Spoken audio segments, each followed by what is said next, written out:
Did the Biden administration secretly approve a $400 million armored Tesla deal before President Trump even took office? The media got it twisted, and Elon Musk is firing back, as he does. Today, we uncover the truth behind the controversy, who's really behind the proposal, and why it's making headlines now. Gary, moving forward, we're talking about armored Teslas and Joe Biden, or it not being Joe Biden's fault. Tell me more. Thing number 3, Gary, the armored Tesla controversy. So, Rob, earlier this week or last week, Elon Musk faced horrible criticism regarding the potential procurement of armored Teslas by the U.S. Department of State. Media talking head Rachel Maddow mocked the idea, suggesting it resulted from Musk's support for President Trump's campaign, calling it hypocritical given his leadership of the cost-cutting initiative known as DOGE, the Department of Government Efficiency. Right. So what Maddow is saying is, okay, Musk supported President Trump and is trying to make the government less expensive and more efficient.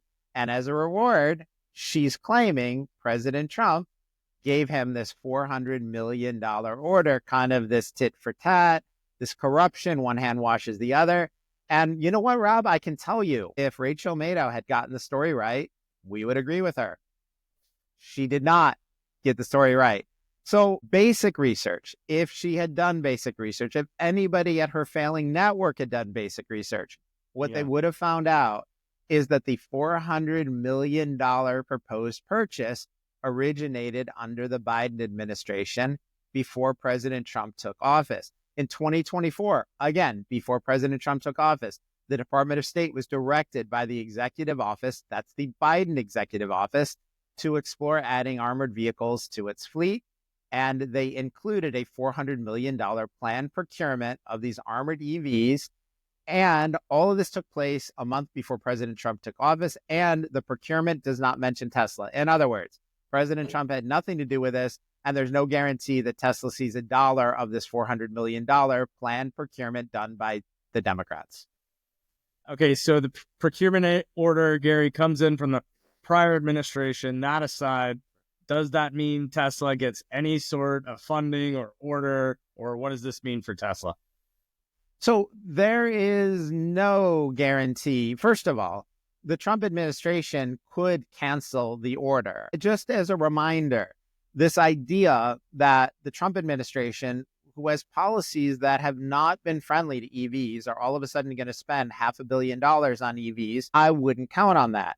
So the Trump administration may cancel the order entirely. If they don't, there's no guarantee that Tesla's getting any of this $400 million.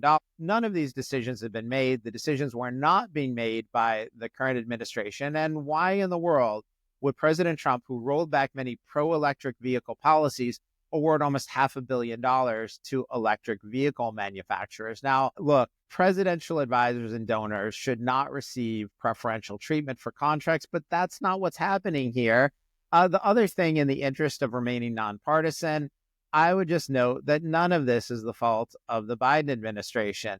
They put in place a purchase order, and Rachel Maddow, who apparently can't do basic research, blamed President Trump for it. So when we're saying, wait a minute, this was not an order by President Trump, this was a Biden order, we're not blaming Biden for that. The prior administration had every right to buy $400 million of armored electric vehicles.